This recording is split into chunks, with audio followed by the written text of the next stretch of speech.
3. Winning the peace. 赢得和平。 An economy at war.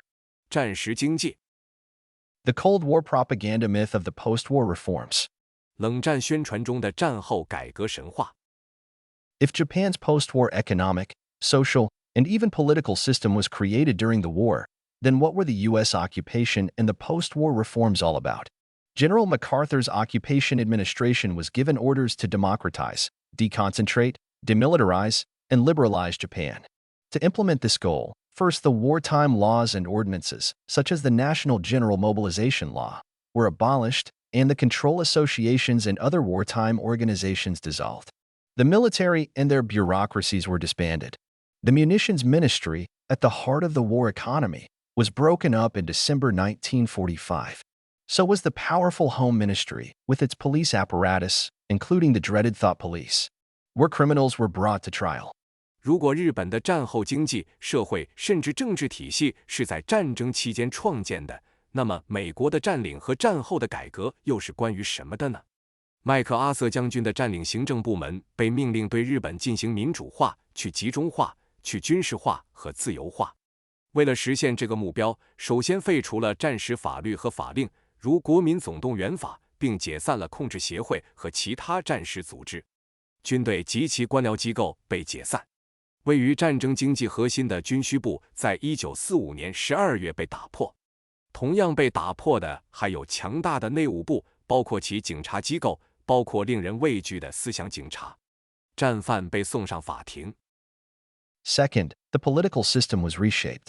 Japan was given a new constitution, which established democratic principles in the freedom of speech and religion.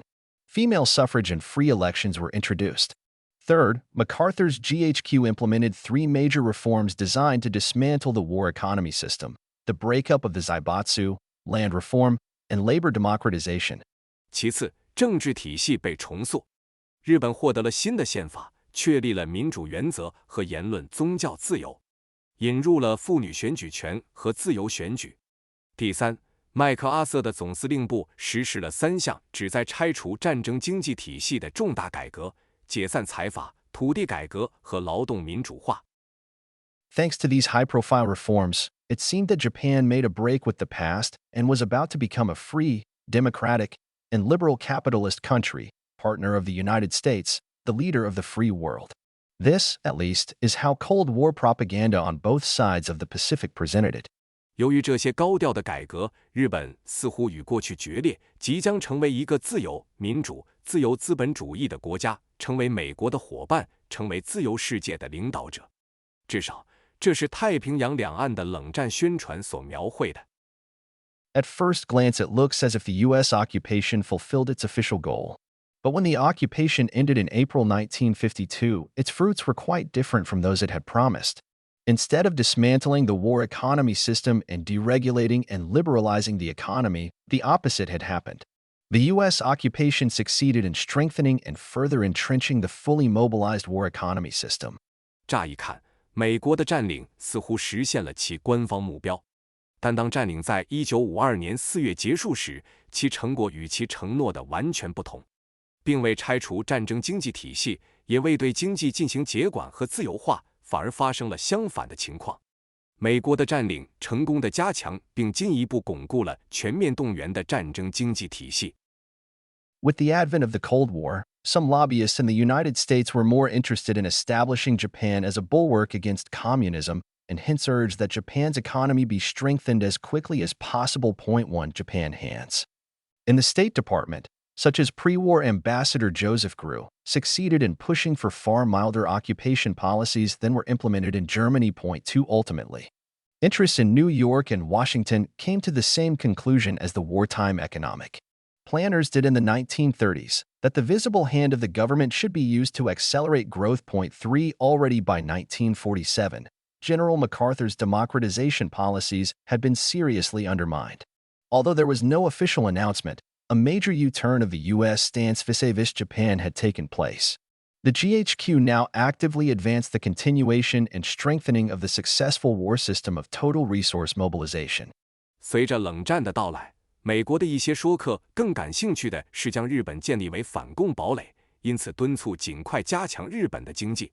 在国务院的日本通，如战前大使约瑟夫·格鲁成功地推动了比在德国实施的占领政策要温和得多的政策。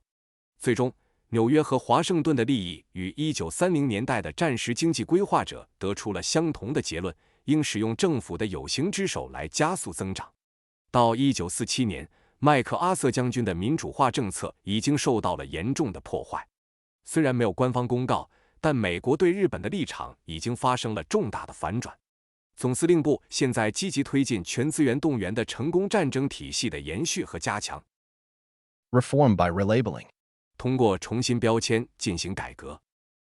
As a result, for all intents and purposes, Japan's wartime economic controls remained unchanged even after the end of World War II. The Munitions Ministry merely split into the Ministry of International Trade and Industry, MITI, and the Economic Planning Agency, noticeably less menacing labels. Point 4. The wartime control associations soon resurfaced as private sector business associations of the various trades and industrial sectors. The post-war carmakers lobby, the Japan Automobiles Manufacturers Association, for instance, was the Automobile Control Association during the war. The Keidanren, the powerful umbrella organization of all sectoral associations, is the successor to the wartime Center of Economic Control Associations. A random check into the history of many post-war companies and associations, not to mention laws, rules, and customs, inevitably unearths wartime roots, whether it is the Tokyo Iden Subway Corporation, the Japan Productivity Center, the Bankers Association, the Association for the Promotion of Savings, or the Neighborhood Police Reporting System. Point 5. 因此，实际上，即使在二战结束后，日本的战时经济控制仍然没有改变。军需部只是分裂为国际贸易和工业部 （MITI） 和经济规划署，明显较少的威胁性标签。四战时控制协会很快就以各行各业和工业部门的私营企业协会的形式重新浮出水面。例如，战后的汽车制造商游说团体日本汽车制造商协会就是战时的汽车控制协会。全行业协会的强大组织及经济团体联合会是战时经济控制协会中心的继任者。随即查看许多战后公司和协会的历史，更不用说法律、规则和习俗，必然会发现战时的根源，无论是东京地铁公司、日本生产力中心、银行家协会、储蓄促进协会，还是社区警察报告系统。5. Certain wartime legislation was officially reintroduced soon after the war, especially by MITI and MOF. The Order No. 3 of the Occupation Forces of September 1945 declared the continuation of economic controls. Foreign currency rationing was reintroduced immediately. A materials supply and demand plan was drawn up in place of the materials mobilization plan. Point 6. 某些战时立法在战后不久就被正式重新引入，特别是由 MITI 和财政部1945年9月占领军的第3号命令宣布继续实施经济控制。外汇配给立即重新引入，物资供应和需求计划取代了物资动员计划。6. The continuation of the war system was most blatant when it came to the monetary system and financial controls. The Wartime Temporary Funds Adjustment Law of 1937 and the Ordinance on Funds Operation of Banks of 1940 remained effective. So did the Bank of Japan Law of 1942. It was changed fundamentally only in April 1998. The Foreign Exchange and Foreign Trade Control Law, promulgated in 1949, was merely a continuation of the laws that started with the Capital Flight Prevention Law of 1932, the first series of laws that established the controlled war economy. It lasted until April 1998. 战争体系的延续在货币系统和金融控制方面最为明显。1937年的战时临时资金调整法和1940年的银行资金运营条例仍然有效。1942年的日本银行法也是如此，它在1998年4月才发生了根本性的改变。1949年颁布的外汇和外贸控制法，只是从1932年的资本外逃防止法开始的法律的延续，这是一系列建立了受控战争经济的第一批法律，它一直持续到1998年4月。The close relationships between companies and banks that were set up during the war also re-established themselves when the U.S. occupation ended, in the form of the powerful keiretsu and the main bank system. Even key parts of the post-war tax system can be traced to the war economy. The Enterprise Rationalization Promotion Law of 1952 established a depreciation system for important machinery with very high rates of depreciation and hence large tax incentives to accelerate capital investment. This furthered the corporate bias of overinvestment and underconsumption. Its origin is to be found in the price compensation system of 1943. 在美国占领结束时，战时建立的公司和银行之间的紧密关系也以强大的财阀和主要银行系统的形式重新建立。战后税制的关键部分甚至可以追溯到战争经济。1952年的企业合理化促进法为重要机械设立了折旧制度，折旧率非常高，因此提供了大量的税收激励以加速资本投资。这进一步加剧了企业过度投资和消费不足的偏见。其起源可以在1943年的价格补偿制度中找到。Supreme rule of the war economy bureaucrats. 战争经济官僚的至高无上的规则。It was not only the institutions of the wartime system that survived intact with only minor name changes. More importantly, there was virtually complete continuity of wartime bureaucrats and managers. While the troops were disbanded, the leaders and war planners who had run the war economy remained in their positions. 7. 不仅是战时体制的机构在经历了微小的名称变化后完好无损地存活下来，更重要的是，战时官僚和管理者几乎完全保持了连续性。虽然军队被解散，但是那些曾经运营战争经济的领导者和战争策划者仍然保持着他们的职位。7. General MacArthur had decided to implement systematically the principle of indirect rule through the Japanese bureaucracy, unlike the more direct rule established by the occupation forces in Germany. This left the bureaucracy practically completely in place. If anything, the power of the economic bureaucracy that had pushed for the war economy system increased after the war. Thanks to the U.S. occupation, their principal rivals for power, the military and the home ministry, had been disbanded. Another, somewhat lesser rival, the once proud foreign ministry, had also greatly diminished, as Japan's foreign policy was mostly made in Washington, not Tokyo. As long as they could agree with the goals of MacArthur, the economic bureaucrats at MITI, the predecessor of the Economic Planning Agency, and the Bank of Japan had become the rulers of Japan. 麦克阿瑟将军决定通过日本官僚体制系统的实施间接统治的原则，这与占领军在德国建立的更直接的统治方式不同。这使得官僚机构几乎完全保持原状。如果说有什么变化，那就是推动战争经济体制的经济官僚的权力在战后增加了。多亏了美国的占领，他们的主要竞争对手军队和内务省已经被解散。另一个较小的竞争对手，曾经引以为傲的外务省也大大削弱了，因为日本的外交政策主要在华盛顿而不是东京制定。只要他们能够同意麦克阿瑟的目标，财务省、经济产业省、经济规划厅的前身和日本银行的经济官僚就成为了日本的统治者。Even though with the abolition of the National General Mobilization Law their powers were now informal, this did not diminish them in practice. The principal source of bureaucratic power, the licensing system, was still in place and terminology merely changed from control, planning, and allocation to guidance and moral suasion. Since their private sector counterparts were also largely the same people they had been working with during the war, strict obedience was assured. Japan was placed under an American system of rule, but the ideological pattern remained exactly as hitherto. 8. 尽管随着国民总动员法的废止，他们的权力现在是非正式的，但这在实践中并没有减弱他们的权力。官僚权力的主要来源及许可制度仍然存在，术语只是从控制、规划和分配变为指导和道德劝诫。由于他们的私营部门对手也大多是他们在战争期间一直在与之合作的同一批人，所以严格的服从得以保证。日本被置于美国的统治体系下，但意识形态模式仍然完全如旧。8. The return of the Manchurians. 满洲人的回归。The very bureaucrats and managers who had demonstrated excellence in running the fully mobilized war economy, whether in Manchuria or back home, received rapid promotions to even more elevated positions in the post-war system.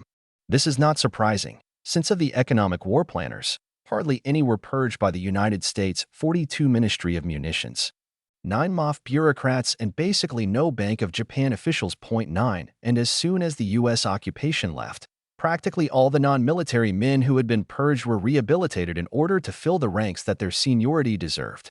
This includes wartime politicians and most home ministry bureaucrats who had been in charge of the thought police.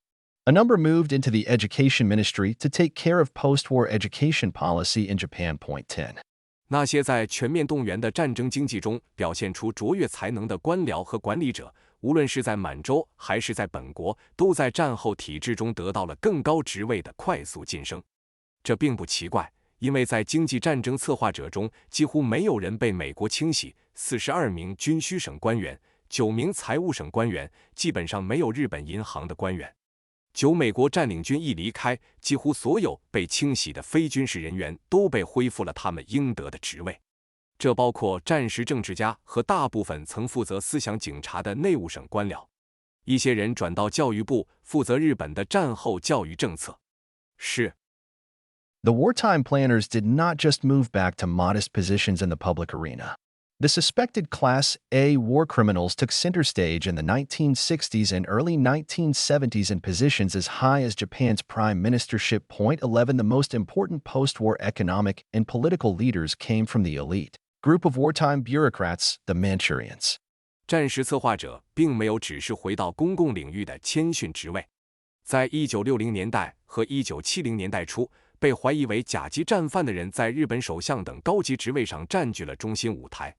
11最重要的战后经济和政治领导者来自战时官僚的精英群体及满洲人。While Albert Speer, the German wartime economy minister, was incarcerated in Berlin-Spandau prison, his Japanese wartime colleague, Nobisa Kishi, became prime minister. Kishi had been the leading Manchurian control bureaucrat, and during the war he became the minister for munitions, heading the war economy. As such, he had been a key designer of the wartime economic system. 12. He was also the nephew of Yosuke Matsuoka, the general director of the South Manchurian Railway Company, the core of the Manchurian mobilized war economy and one of the largest companies in the world at the time. Matsuoka was a staunch backer of the army in the Manchurian experiment and later rose to become pro-German foreign minister of the Second Kono cabinet from July 1940 to July 1941. 在德国战时经济部长阿尔贝特·斯皮尔被囚禁在柏林的斯潘岛监狱时，他的日本战时同事岸信介成为了首相。岸信介曾是满洲最高控制官员，战时他成为了军需部长，负责战时经济，因此他是战时经济体系的关键设计者。12，他也是松冈洋右的侄子。松冈洋右是南满洲铁路公司的总监，这是满洲动员战争经济的核心，也是当时世界上最大的公司之一。松冈洋右是军队和满洲实验的坚定支持者，后来成为了第二次近卫内阁，从1940年7月到1941年7月的亲德外交部长。Kishi and his brother, Isako Sato, a former railway bureaucrat, were prime ministers for altogether 10 years. Between 1957 until 1972. 13 other prime ministers with experience of the wartime system include Yasuhiro Nakasone, a former home ministry official. A key figure later in this book, the governor of the Bank of Japan in the 1990s, Yasushi Mino, was born in Manchuria. Since his father was a top control bureaucrat in the Manchurian Railway, the cadre school of the wartime economy. Finally, one should not forget the emperor himself, who was also an active leader during the war and a willing collaborator afterward. 14. 岸信介和他的兄弟佐藤荣作，前铁路官员，共同担任了10年的首相，从1957年到1972年。13其他有战时体系经验的首相包括中曾根康弘，他是前内务省官员。本书后面的关键人物，1990年代日本银行的行长三重野康出生在满洲，因为他的父亲是满洲铁路的最高控制官员，是战时经济的干部学校。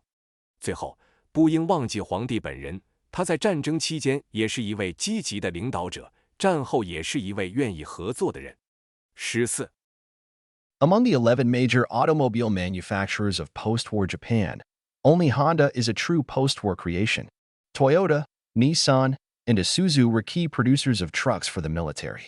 The 7 other car makers switched to car production from aircraft, tank, and warship manufacturing. Nissan and Hitachi were the core of the conglomerate operated by Yoshisuke Iyukawa, a supporter of the Manchurian experiment of the controlled economy. He moved the headquarters of his conglomerate, including Nissan, to Manchuria, where he named it the Mangyo Manchurian Industries Concern. Iyukawa became a member of parliament after the war.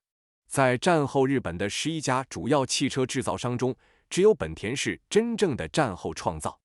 丰田、日产和50是军队卡车的关键生产商。其他7家汽车制造商从飞机、坦克和战舰制造转向汽车生产。日产和日立是由支持控制经济的满洲实业的年川义介经营的集团的核心。他将他的集团总部，包括日产，迁移到满洲，并将其命名为满洲工业集团。战后，年川成为了国会议员。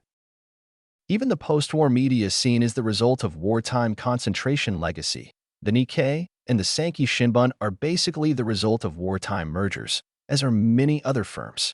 Dentsu, Japan's top advertising company, is the product of the wartime concentration of the advertising industry, which reduced the number of firms from almost 200 to only 12. It recruited so many former military and Manchukuo bureaucrats that in the early post-war era it was often called the Second Manchurian Railway Building. 15 Manchurian origins can also be found with many large publishing companies. The list of successful or important post-war companies, institutions, and individuals with Manchurian or war economy backgrounds is a long 1.16. 即使是战后的媒体景象，也是战时集中遗产的结果。日经新闻和产经新闻基本上是战时合并的结果，许多其他公司也是如此。日本最大的广告公司电通是战时广告行业集中的产物，将公司数量从近200家减少到只有12家。他招募了如此多的前军事和满洲国官僚，以至于在战后初期，他常常被称为第二满洲铁路大楼。15满洲的起源也可以在许多大型出版公司中找到。战后成功或重要的公司、机构和个人有满洲或战时经济背景的名单很长。16. LDP Bureaucratic Rule Assistance Association. 自民党官僚统治援助协会。The minor role of political parties in forming serious economic policies in post-war Japan is well known. It remains to say that the unification of several parties to create the so-called Liberal Democratic Party in 1955 established the one-party reign, if not rule. That provided the democratic fig leaf for the control bureaucrats who were actually running the country.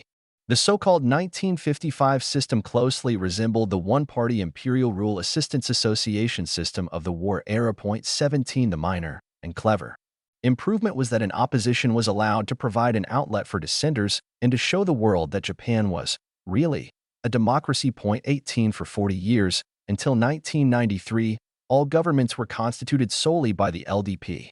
战后日本政党在形成严肃的经济政策中的次要角色是众所周知的。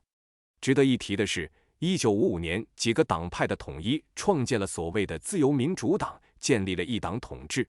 如果不是统治的体制，为实际上掌握国家的控制官僚提供了民主的遮羞布。所谓的1955年体制与战时的一党皇权援助会体制极为相似。17次要的，而且聪明的改进是允许反对派存在，为异议者提供一个出口，并向世界展示日本实际上是一个民主国家。40年来，直到1993年，所有的政府都只由自民党组成。With a little help from my U.S. friends. 在美国朋友的小小帮助下 Michio Morishima, a seasoned expert on Japan's economy, concluded, as a result of this shift in U.S. policy, Japanese capitalism re-emerged like a phoenix in a form almost identical to that of the pre-war period, 19 more than that. The irony is that only during the post-war era did the reform bureaucrats succeed in implementing their boldest reforms. During the war, they had failed to implement their ideas in two important areas. One was the complete elimination of the capitalist class from public and business life, the purge of the powerful Zaibatsu families. The control bureaucrats considered this necessary to ensure continued growth orientation and the permanent neglect of profit maximization. 20 The other was full-scale land reform that would expropriate large-scale landowners and redistribute land to boost wealth equality. This was expected to raise productivity and living standards in the agricultural sector. Despite their far-reaching powers, The reformers had faced stiff resistance during the war, as both policies smacked of communism. It was therefore anathema to the more capitalistically inclined leaders of the wartime period. Although the economic planners had to shelve these radical ideas, they remained convinced that they were necessary to enhance Japan's growth potential.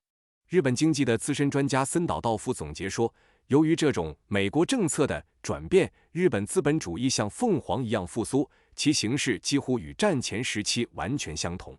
19不仅如此，讽刺的是，只有在战后时期，改革官僚才成功实施了他们最大胆的改革。在战争期间，他们在2个重要领域未能实施他们的想法，一个是完全消除资本家阶级在公共和商业生活中的存在，清除强大的财阀家族。控制官僚认为这是确保持续增长导向和永久忽视利润最大化的必要条件。二是另一个是全面的土地改革，将大地主的土地征用并重新分配，以提高财富平等。这预计将提高农业部门的生产力和生活水平。尽管改革者拥有广泛的权利，但在战争期间，他们遭到了强烈的抵抗，因为这2项政策都带有共产主义的色彩。因此，这对战时期更倾向于资本主义的领导者来说是禁忌。尽管经济规划者不得不搁置这些激进的想法，但他们仍然坚信这些想法对提高日本的增长潜力是必要的。They did not have to wait very long. General MacArthur volunteered to implement these socialist policies, employing all the force of an occupation power. He purged the capitalist class, the Zaibatsu families. The official reason was that they had allegedly been instrumental in setting up the militarist regime. They had mainly controlled their Zaibatsu firms through holding companies, which owned the majority of Zaibatsu firm stock. In 1946, holding companies held 167 million shares of stock. Since the total number of shares in all companies in the country was 443 million, they owned almost 40% of the total. 21 The Zaibatsu owners were forced to sell their stocks to the public, and the holding companies were forbidden entirely until 1998. Zaibatsu leaders, including illustrious members of the founding families, the core of the capitalist elite in Japan, were purged as war criminals or supporters of a criminal war and prohibited from further business activity. An anti-monopoly law and a law for the elimination of excessive concentration of economic power were enacted in 1947. 他们并没有等待很长时间。麦克阿瑟将军主动提出要实施这些社会主义政策，动用了所有占领权力。他清除了资本家阶级、财阀家族。官方的理由是，他们据称在建立军国主义政权中起了关键作用。他们主要通过控股公司控制他们的财阀公司，这些公司拥有财阀公司股票的大部分。1946年，控股公司持有 1.67 亿股股票。由于全国所有公司的股票总数为 4.43 亿，他们拥有的股票几乎占总数的 40%。20亿财阀所有者被迫将他们的股票出售给公众，控股公司被完全禁止，直到1998年。财阀领导人，包括创始家族的杰出成员，日本资本主义精英的核心，被清除为战犯或犯罪战争的支持者，并被禁止进一步的商业活动。1947年，颁布了反垄断法和消除过度经济集中法。While the capitalist families disappeared from the economic landscape, their large conglomerates remained. Of the 325 firms scheduled for dismantling in 1948, only 18 were actually split up. By 1953, just a year after the departure of the U.S. occupation, the anti-monopoly law had already been drastically watered down. Restrictions on stock retention, interlocking directorships, and mergers were relaxed. Depression and rationalization cartels allowed. In the 1950s and 1960s, about 30 laws were passed that provided exemptions to many industries from the anti-monopoly law as well as the export-import law. These included the insurance industry law, the aviation industry law, the securities investment trust law, the fruit industry promotion special mirrors law, and so forth. Thanks to such vigorous intervention, the number of official cartels swelled from 162 in 1955 to 1,079 in 1966, as we shall see. An important part of the war economy system. 22 Most of all, the originally planned breakup of the 5 largest banks was abandoned, leaving the financial system entirely unchanged from its wartime setup. 虽然资本家家族从经济景观中消失，但他们的大型企业集团仍然存在。在1948年计划拆除的325家公司中，只有18家实际被拆分。到1953年，美国占领军离开的仅1年后，反垄断法已经被大幅削弱，对股票持有、董事会互相任命和合并的限制被放宽，允许经济萧条和合理化卡特尔。在1950年代和1960年代，通过了大约30部法律，为许多行业提供了免于反垄断法和进出口法的豁免。这些包括保险业法、航空业法、证券投资信托法、国品产业促进特别措施法等等。由于这种积极的干预，官方卡特尔的数量从1955年的162个增加到1966年的1079个。正如我们将看到的，这是战争经济体系的重要部分。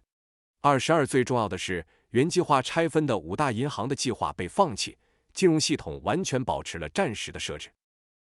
Meanwhile, the companies regrouped as keiretsu business groups.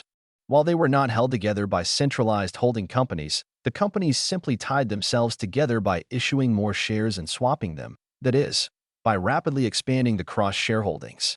The war bureaucrats preferred this to holding companies, because the latter could be influenced by shareholders, but diffuse cross-shareholdings established their system of capitalism without capitalists.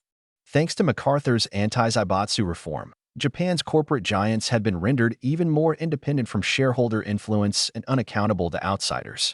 Although banks could only hold up to 5% of stock of any industrial corporation, and since 1953 up to 10%, by arranging the purchase of stock by related keiretsu firms. Each buying a small percentage of stock from each other's firm, they could cumulatively control over 2/3 of all shares.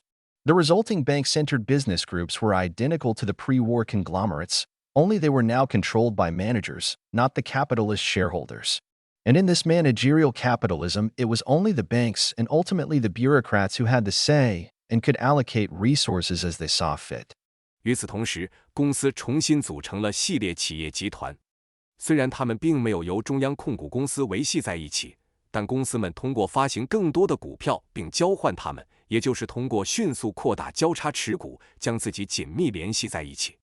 战争官僚更喜欢这种方式，而不是控股公司，因为后者可能受到股东的影响，但分散的交叉持股建立了他们的无资本家的资本主义系统。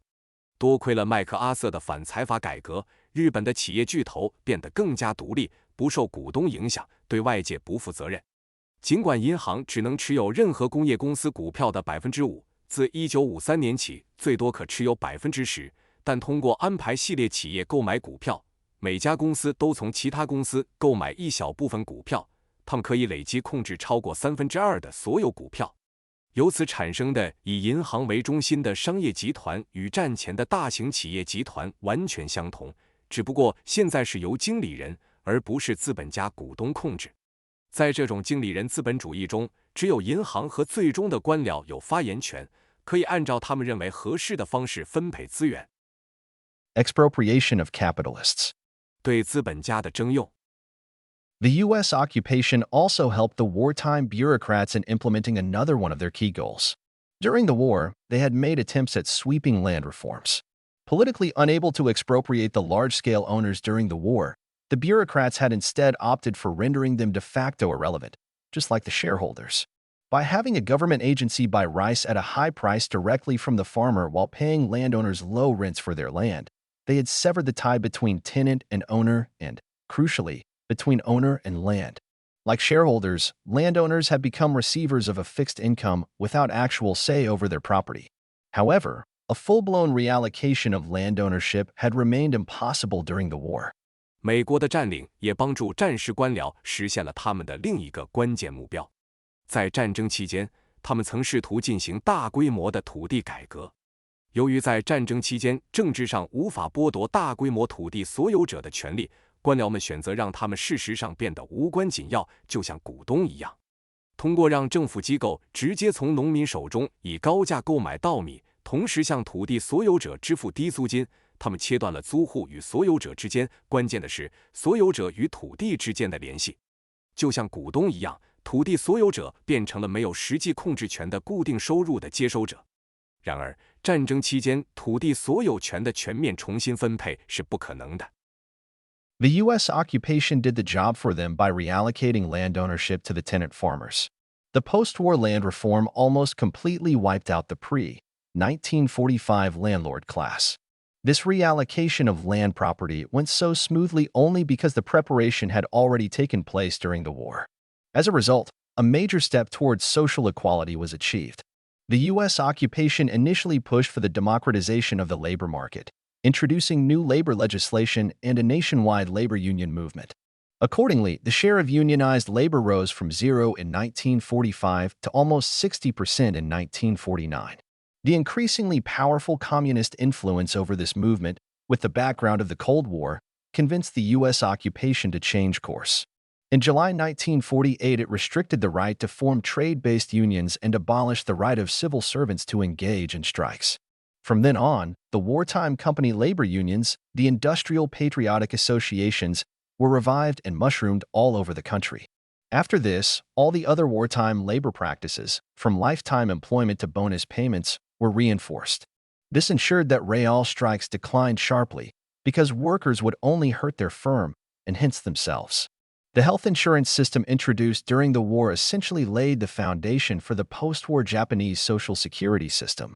美国的占领通过将土地所有权重新分配给佃农，为他们完成了这项工作。战后的土地改革几乎完全消灭了1945年以前的地主阶级。这种土地财产的重新分配之所以能够如此顺利，只是因为战争期间已经做好了准备，因此实现了向社会平等的重要一步。美国占领初期推动了劳动市场的民主化，引入了新的劳动法规和全国性的劳工联盟运动，因此1945年的工会化劳动力份额从零增长到1949年的近60%。在冷战背景下，共产主义对这个运动的日益强大影响，使美国占领决定改变方向。1948年7月，他限制了成立行业工会的权利，废除了公务员参与罢工的权利。从那时起，战时的公司工会及工业爱国协会在全国各地复兴，并如雨后春笋般涌现。此后，所有其他的战时劳动实践，从终身雇佣到奖金支付，都得到了加强。这确保了真正的罢工数量大幅下降，因为工人只会伤害到他们自己的公司，从而伤害到他们自己。战时引入的健康保险制度基本上为战后日本的社会保障制度奠定了基础。Kamikaze capitalism, the fight for market share. 神风资本主义，争夺市场份额的战斗。Thanks to the efforts of the U.S. occupation, the system of a fully mobilized war economy was led to completion in the post-war years almost. Only in one aspect was the wartime economic model not yet complete, despite the tacit support from the United States. Indeed, there is a snag in the model that became visible during peacetime. Since the structure of the firm is designed such that the goal is growth, not profits, managers will compete for market share. Although concentration was greatly increased in every industry in order to rationalize production and take advantage of economies of scale, the planners always made sure that enough firms would remain to compete against each other to prevent managers from resting on their laurels. Since there are no trade unions anymore, the company tie is more important than the fate shared with fellow employees in other firms. Steel workers thus compete with each other instead of uniting. The management of one firm battles the management of another. Being in a firm with higher rank brought more prestige and had material benefits of higher incomes, pension plans, and more company facilities for housing, health care, and recreation. 多亏了美国占领的努力，战时全面动员的经济体系在战后几乎得以完成。尽管得到了美国的默许支持，但战时经济模式在一个方面还不完整。实际上，这个模型在和平时期显现出一个问题。由于公司的结构设计是以增长而非利润为目标，所以经理们会争夺市场份额。尽管为了合理化生产和利用规模经济，每个行业的集中度都大大提高，但规划者总是确保有足够的公司可以相互竞争，以防止经理们满足于现状。由于不再有工会，公司的联系比与其他公司的员工共享命运更重要。因此，钢铁工人会相互竞争，而不是团结起来。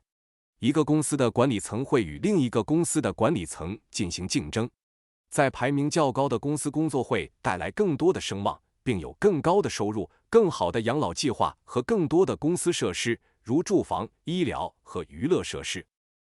In wartime, there was no problem with this, because firms focused on the production of their allocated quota with the simultaneous goal of highest quality. But in peacetime, bureaucrats soon found that their structure was getting too successful. When these market share-oriented firms were let loose against each other without production quotas, fierce competition for market share would ensue. Like competition for ranking among managers in the hierarchy, the result of the war system was that entire firms would compete not for profits but for ranking, the corporate pecking order decided by market share. 在战时，这没有问题，因为公司专注于以最高质量的目标生产他们被分配的配额。但在和平时期，官僚们很快发现他们的结构过于成功。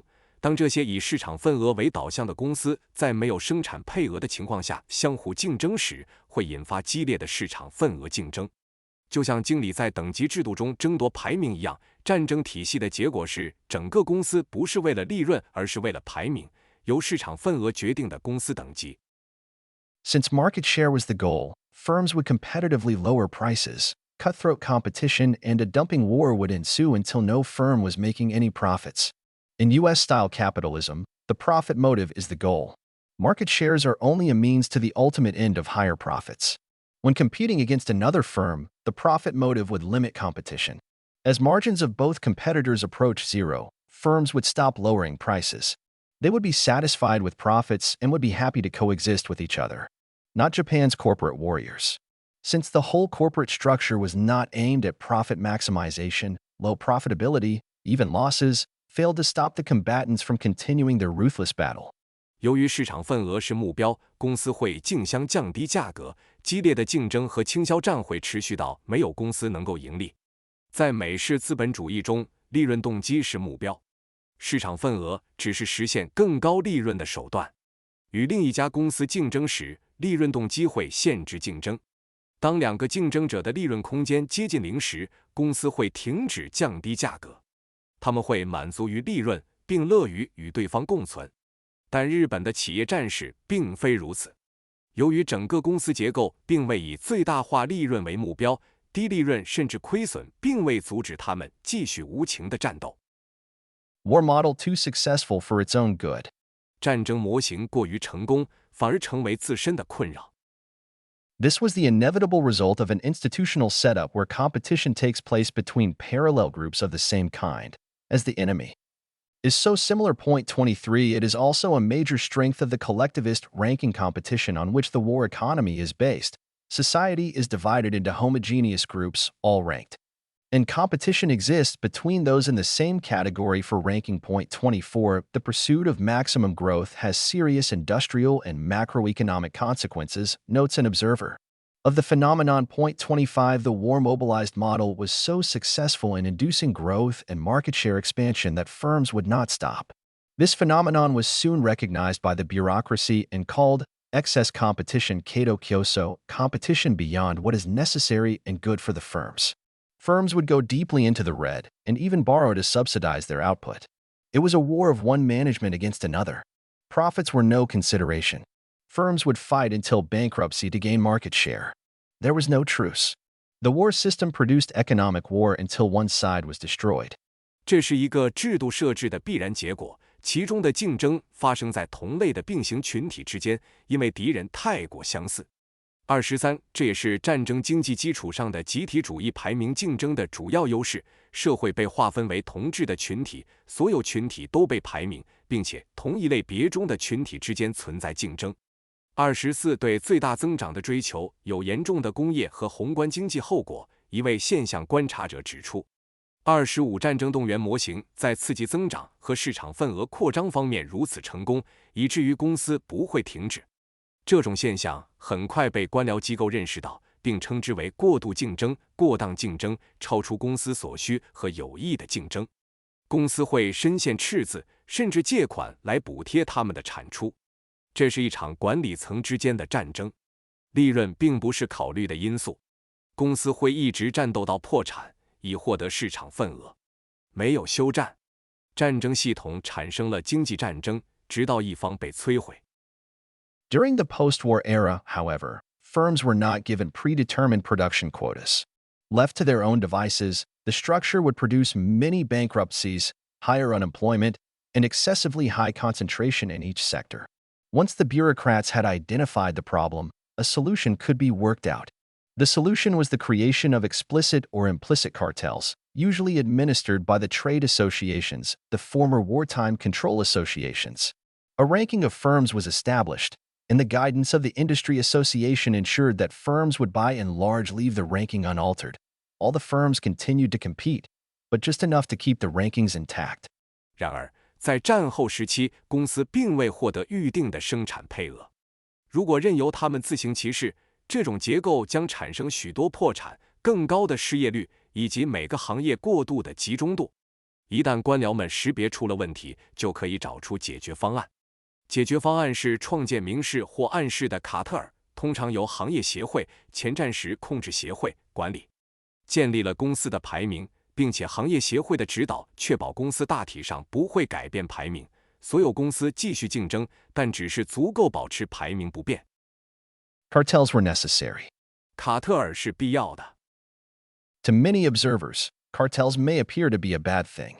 However, the cartels and industry associations fulfilled a crucial function. 26 Without them, excess competition would lead to economically wasteful excess production and dumping of goods below their production value.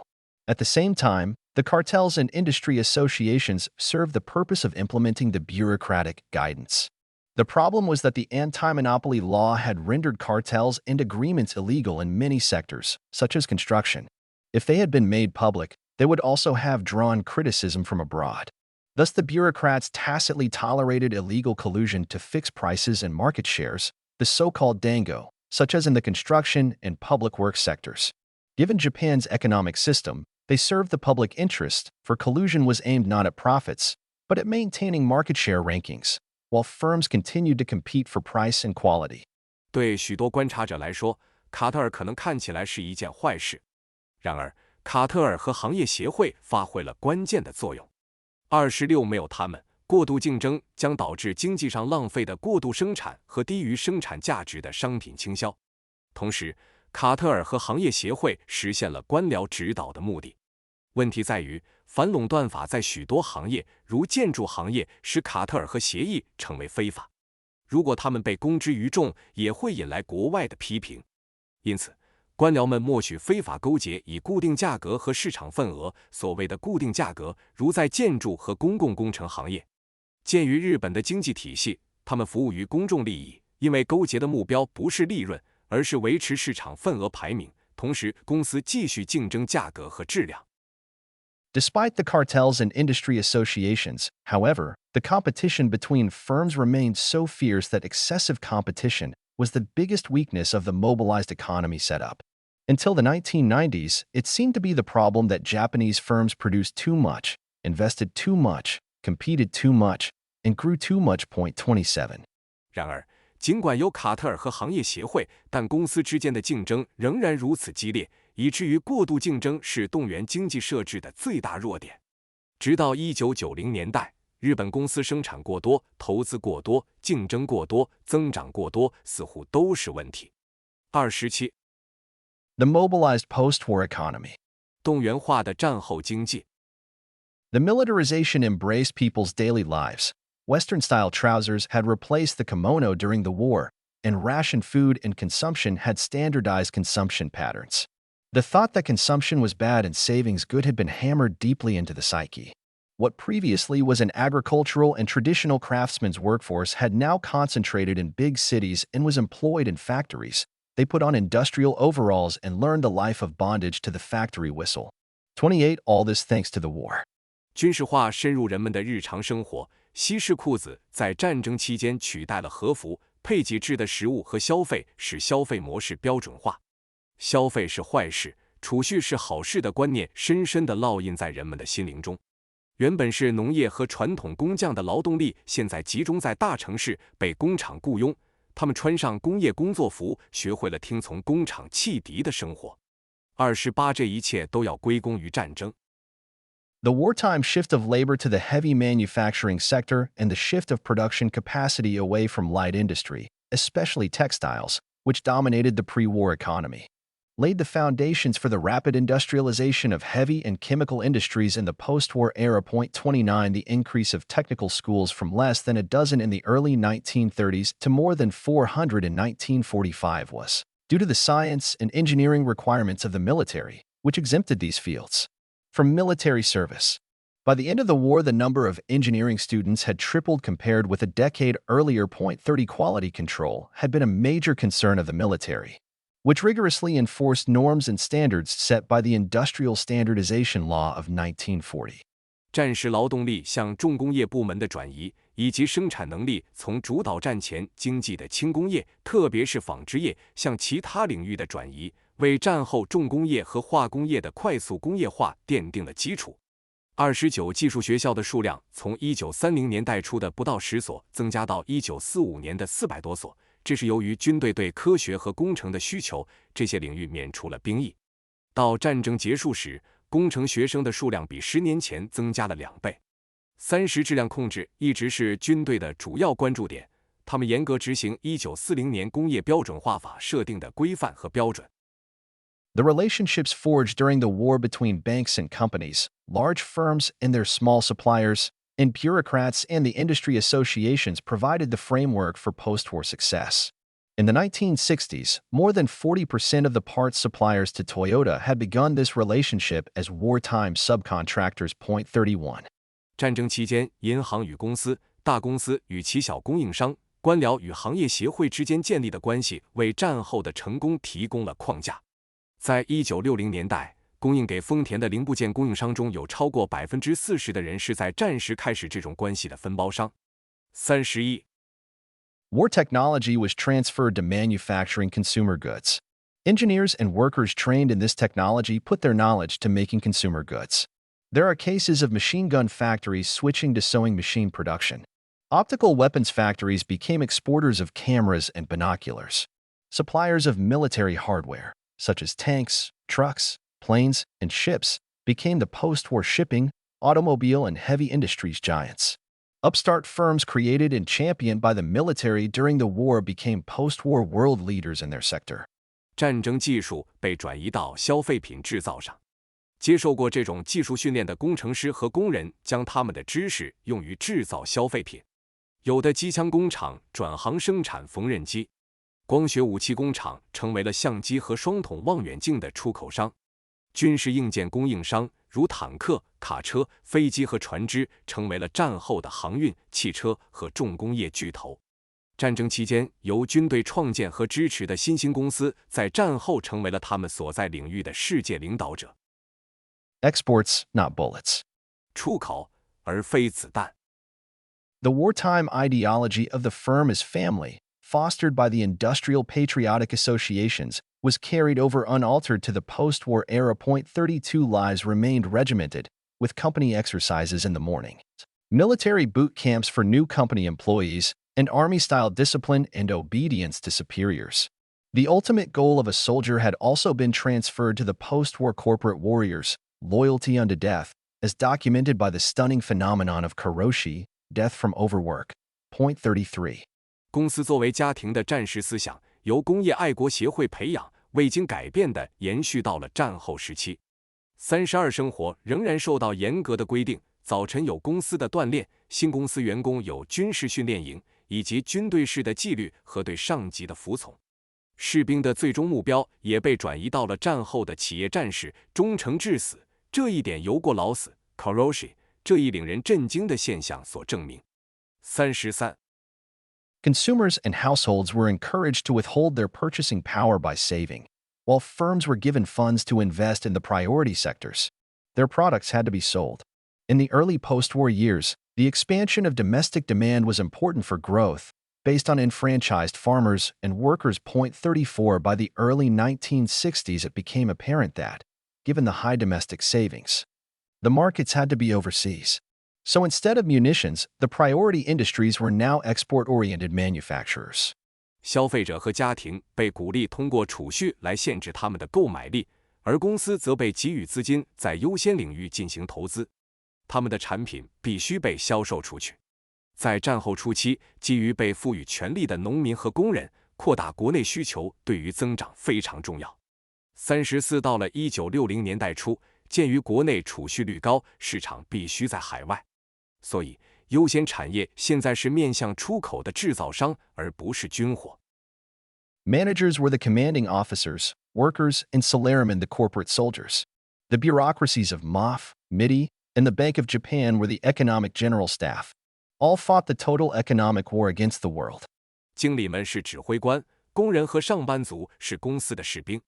财政省、经济产业省和日本银行的官僚机构是经济总参谋部，他们全力以赴地对抗全球的经济战争。Exports were the bullets flying out, hitting world markets and often leaving deep wounds in other countries in the form of high unemployment. Imports were hits taken and had to be minimized. This was done with the wartime exchange rationing system, revived immediately after the war. Importers required import licenses for each item, which were granted only to producers in priority industries, such as the export industry. This system was used to impose extreme restrictions on automobile imports, tantamount to total import ban, while the infant domestic car industry was getting into gear. The more bullets were fired and the fewer hits taken, the likelier Japan was going to win the economic war it was fighting. A trade surplus meant victory. It seemed Japan was following the oft-quoted caricature of mercantilism, where trade surpluses had become an end, not a means to an end. 出口就像子弹飞出去，击中世界市场，往往在其他国家留下高失业率的深深伤痕。进口是被击中，必须尽量减少。这是通过战时的汇率配给制度来实现的，这个制度在战后立即恢复。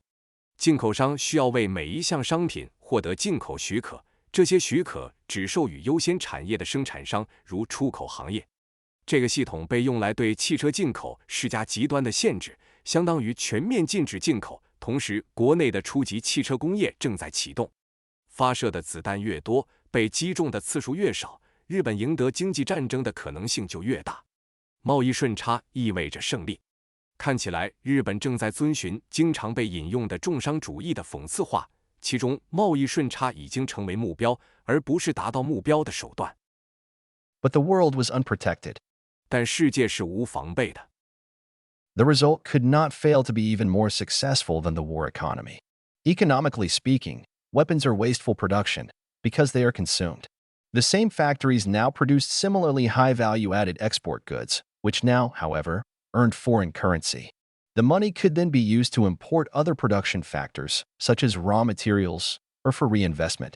Thus, instead of a steady drain on the system, as weapons production had been, exports would continuously strengthen Japan.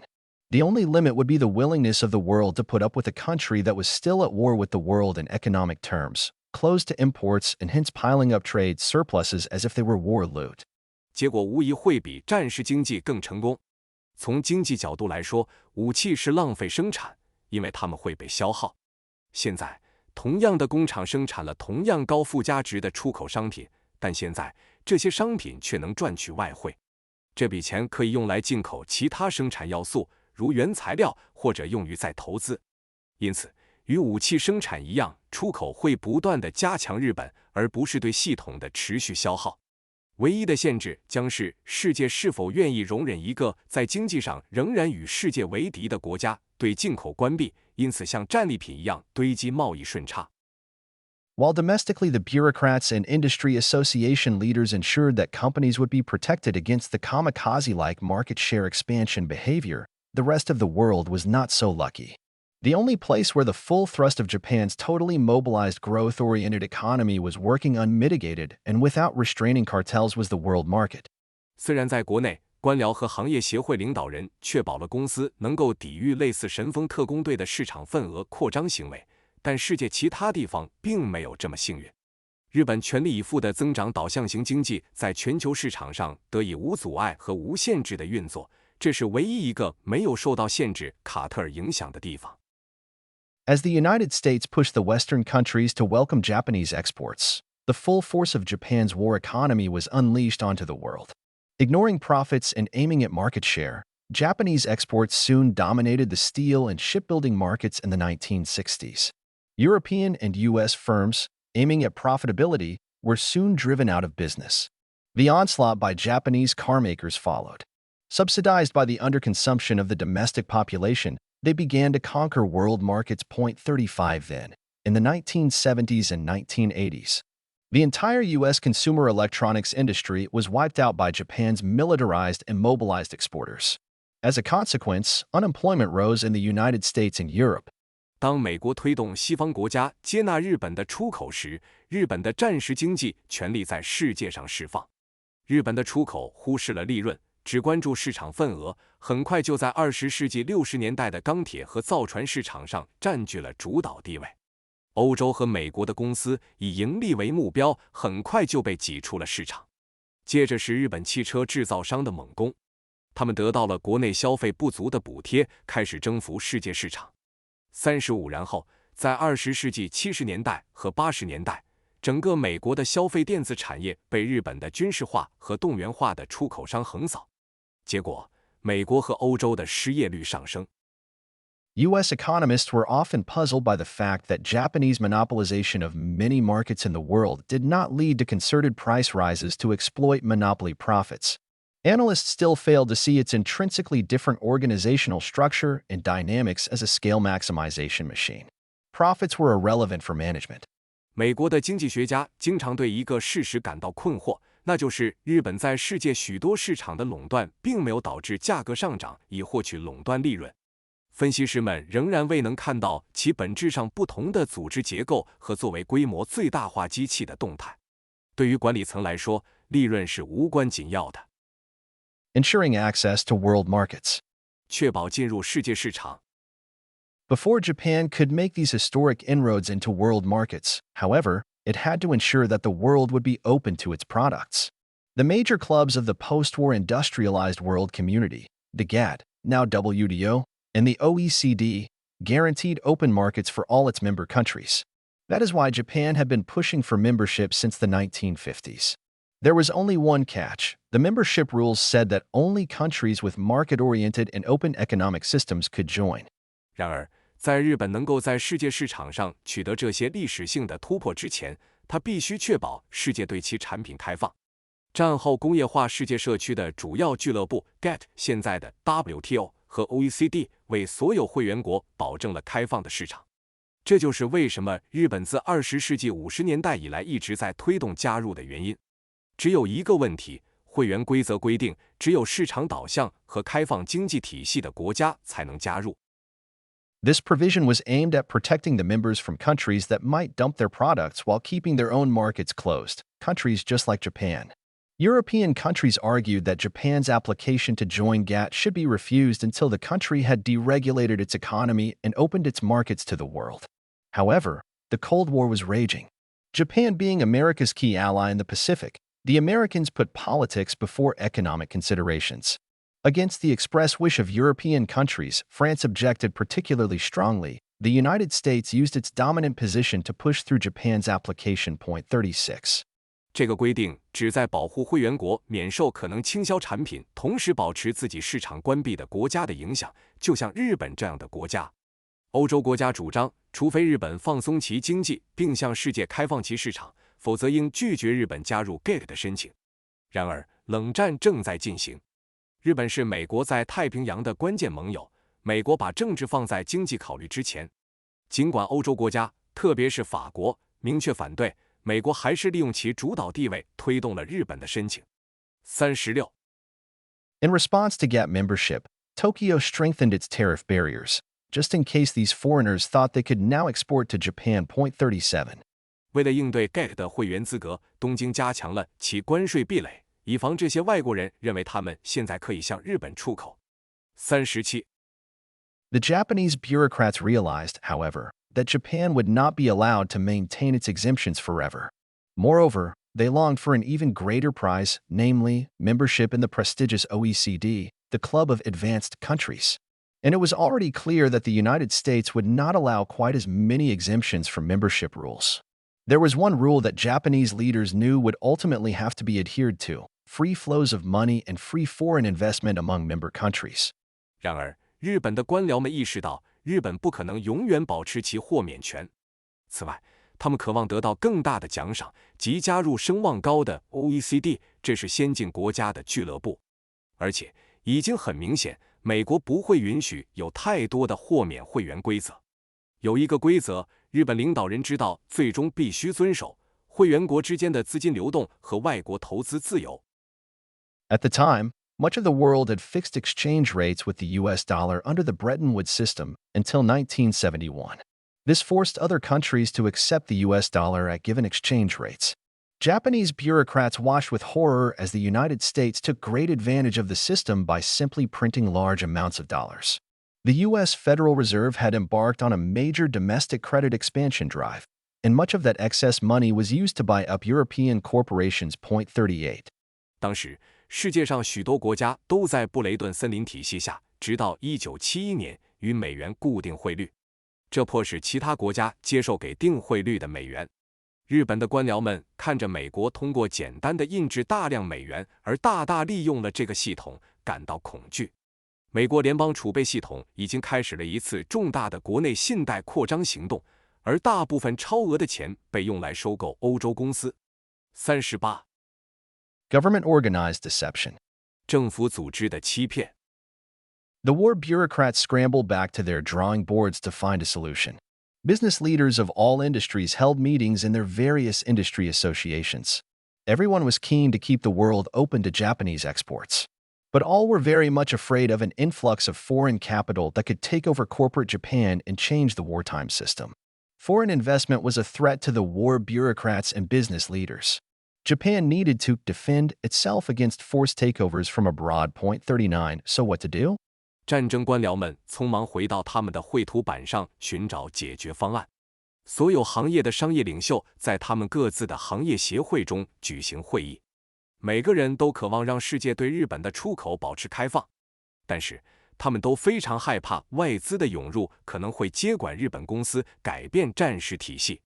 外国投资对战争官僚和商业领袖构成了威胁。日本需要保卫自己，防止来自国外的强制收购。39. 那么该怎么办呢？ It was time for a great act of deception.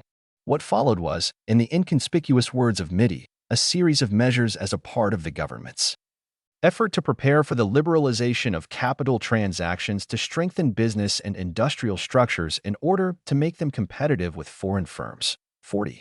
是时候进行一次伟大的欺骗行动了。接下来的是，用 MITI 的低调词汇来说，就是一系列措施，作为政府为准备资本交易自由化以加强商业和工业结构，使之能与外国公司竞争的努力的一部分。40. To take over a Japanese company, foreigners would have to buy shares on the stock market. So the bureaucrats used a weapon of their war economy arsenal. They had already successfully reduced the influence of the Zaibatsu families and other individual share owners by the system of cross-shareholdings. More of the same was needed to keep the foreigners out. 要接管一家日本公司，外国人需要在股票市场上购买股份。因此，官僚们使用了他们战时经济武器库中的一种武器。他们已经通过交叉持股制度成功地减少了财阀家族和其他个人股东的影响力。为了阻止外国人的介入，需要更多的同样的手段。Assume there are two firms that have issued 100 listed shares in the hands of a Zaibatsu family. If both issue 200 more shares each and swap them, the ownership and hence control of the original owner is drastically reduced. Instead of owning the entire firm, the 100 shares now entitle the Zaibatsu family to only a third of the firm. Since the managers of both firms agreed beforehand not to sell each other's shares and also not to use the ownership to interfere in each other's businesses, it is nothing but a manager's mutiny to expropriate the original owners and take over the firm. 假设有两家公司，每家都在财阀家族手中发行了100股上市股票。如果两家公司都在发行200股股票并进行交换，原始所有者的所有权和控制权就会大幅度降低。财阀家族原本拥有整个公司，现在100股股票只能让他们拥有公司的1/3。由于两家公司的经理事先已经同意不出售彼此的股票，也不使用所有权干预彼此的业务，这无非就是经理们的反叛，以剥夺原始所有者的权利并接管公司。Companies choose their shareholders. 公司选择他们的股东。That, of course, was precisely what the wartime planners had wanted. The same would also work for foreigners, the bureaucrats thought. The only obstacle, a mere detail, was that expropriating shareholders was now theft. And theft was illegal, even in Japan's post-war mobilized economy. Article 280 of the Commercial Law protected shareholders from dilution of their ownership without their consent given at a general meeting of shareholders. During the war, such niceties could be dispensed with by invoking the National General Mobilization Law. As the world was to find out, the post-war power of bureaucrats was hardly any smaller now. Article 280 of the Commercial Law was simply rewritten. In 1955, just in time for GATT membership in September of that year, the Diet revised and amended paragraph 2 of Article 280. The new provision allowed the board of a company to issue additional shares and assign them to each other. That is, they dilute the present stock of shares without obtaining formal approval from the current stockholders. 41. 当然，这正是战时规划者所期望的。官僚们认为，这种方法也同样适用于外国人。唯一的障碍，一个微不足道的细节，是剥夺股东的权利现在被视为盗窃。即使在日本的战后动员经济中，盗窃也是非法的。商法第280条保护股东免受在未经股东大会同意的情况下削减其所有权。在战争期间，可以通过援引国家总动员法来摒弃这些繁文缛节。世界将发现，战后官僚的权力现在几乎没有任何减小。商法第280条被简单的重写了。1955年，正好在那年9月加入关税及贸易总协定 GATT 之前，国会修订并修改了商法第280条的第2款。新的规定允许公司董事会发行额外的股票并相互分配，也就是说，他们在未经当前股东正式批准的情况下稀释现有的股票。41. Thanks to the exemptions to the GATT rules, there was no immediate need by companies to invoke this new clause of the commercial law. The law change therefore drew little public attention in Japan, let alone the rest of the world. Careful not to cause any headlines, companies slowly but surely issued new stock and swapped it with their business partners, such as subcontractors, and their banks. 由于关税及贸易总协定 GATT 规则的豁免，公司没有立即需要援引商法的这个新条款，因此，这项法律变更在日本甚至全世界都引起了很少的公众关注。公司们小心翼翼地避免引起任何头条新闻，但他们慢慢地发行新的股票，并与他们的业务伙伴，如分包商和他们的银行进行交换。The process accelerated in the early 1960s, as Japan received clearer hints by its allies that it would be allowed to join the OECD soon, provided it deregulated international capital flows. At the time, American capital outflows had increased even further, and U.S. companies were just about buying up the free world with their printed money. France, Germany, and Britain received large inflows of foreign investment. This takeover by U.S. capitalism of European companies in the late 1950s and early 1960s came to be dubbed le défi américain by a French contemporary. In this situation, the United States did not want their European allies to get any ideas about protecting themselves from U.S. foreign investment.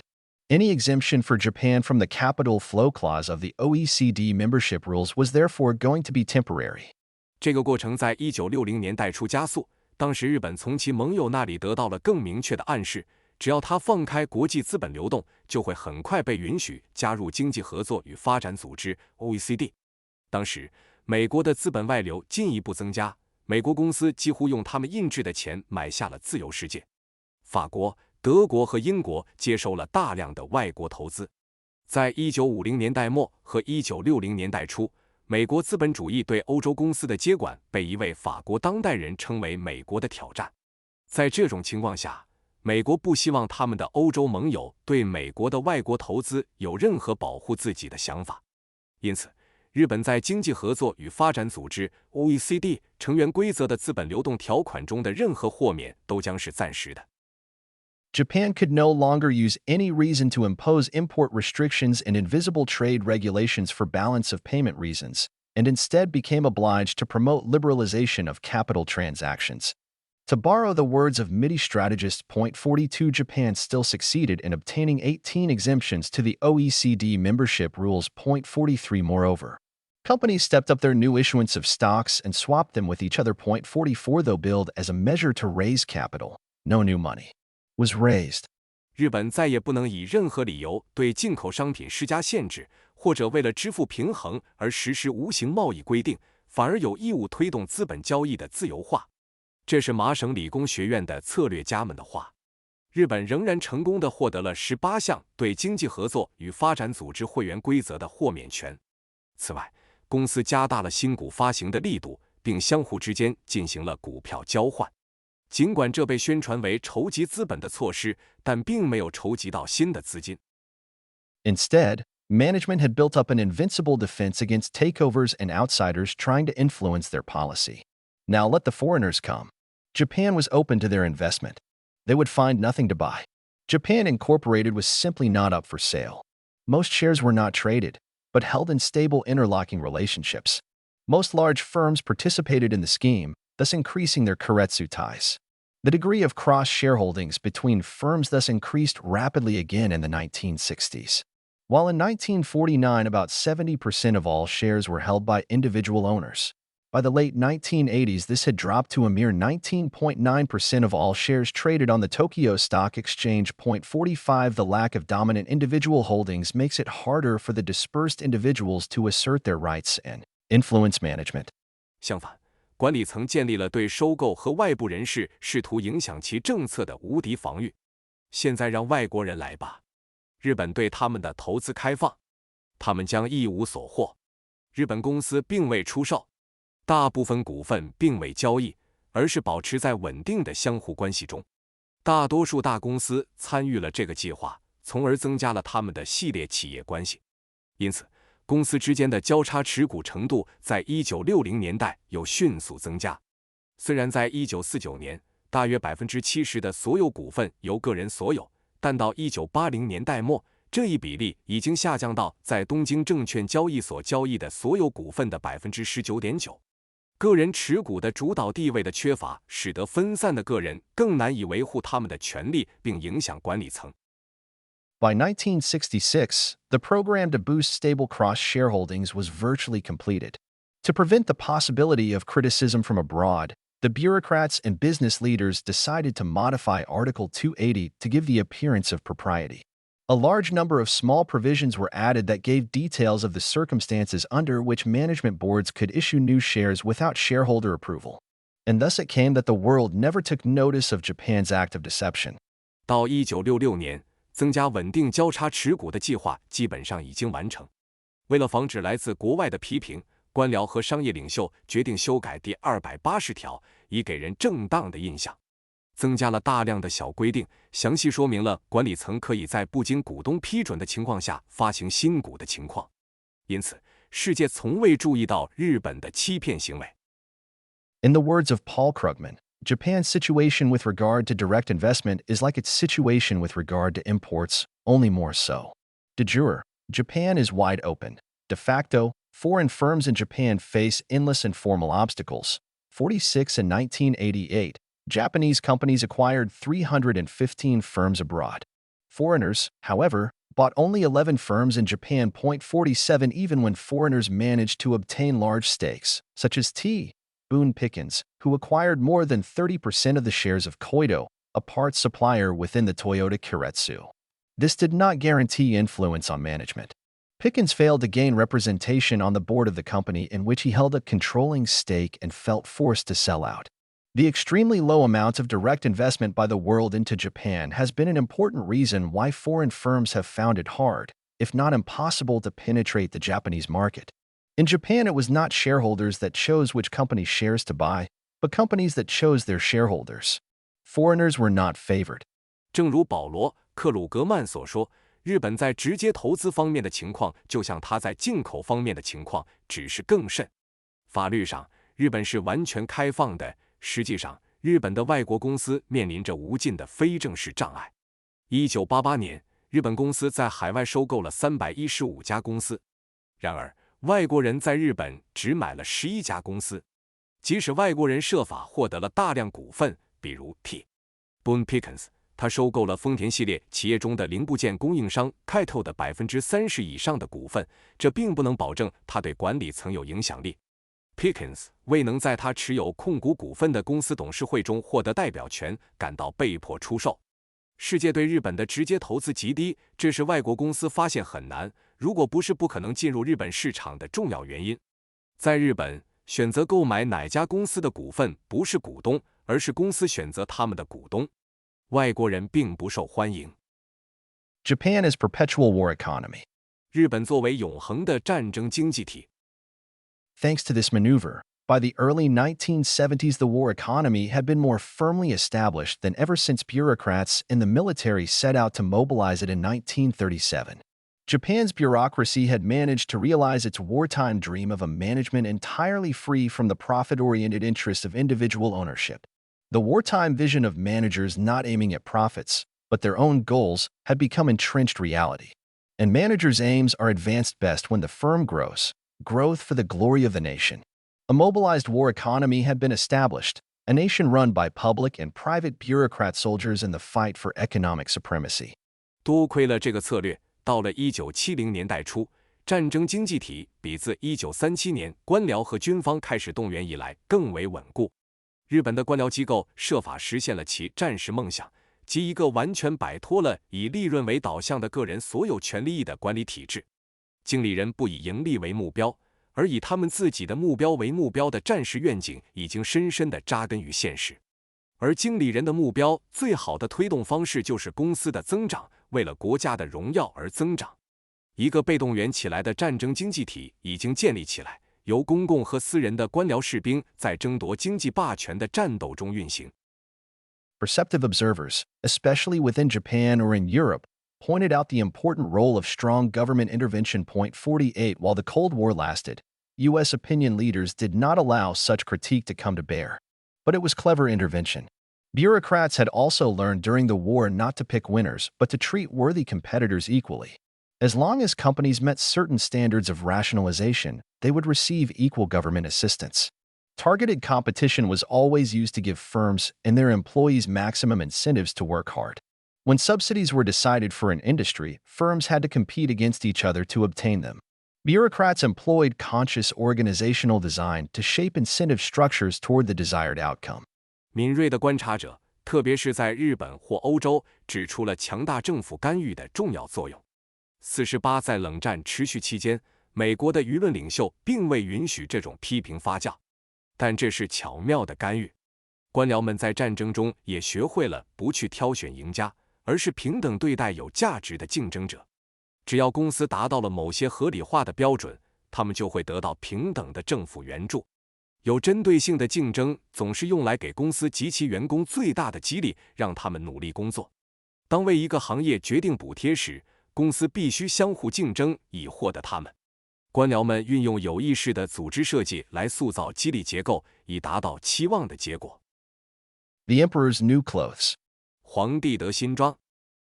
Their clocks gave it away, but nobody noticed. The Japanese did not set them back to zero in 1945. The official Japanese calendar counts years by the rule of the emperor. After 1945, the Showa emperor, Hirohito, took off his military uniform, in which until then he had been seen in public for most of his reign. He was given new clothes, but he remained in office, and the clocks just ticked on. 1945 was far from 0 hour. It was not even halftime of the official calendar, the Showa era, which ended only in 1989, 64 years after Hirohito began his reign. Modern Japan can be understood much better when the entire Showa era is considered. The ascendance of the Showa emperor in the 1920s is where we must start if we want to trace the true origins of the post-war Japanese economic, social, and political system. 49. 他们的时钟暴露了真相，但没有人注意到1945年，日本人并没有将他们的时钟归零。日本官方的日历是按照皇帝在位的年数来计算的。1945年后，昭和天皇裕仁脱下了他一直以来在公众面前穿着的军服，他换上了新的衣服，但他仍然在位。时钟只是继续滴答作响。1945年远非0点，它甚至不是官方日历昭和时代的中场休息，这个时代只在1989年结束，这是裕仁开始统治后的64年。当我们考虑整个昭和时代时，可以更好地理解现代日本。如果我们想追溯战后日本经济、社会和政治体系的真正起源，我们必须从1920年代昭和天皇的崛起开始。49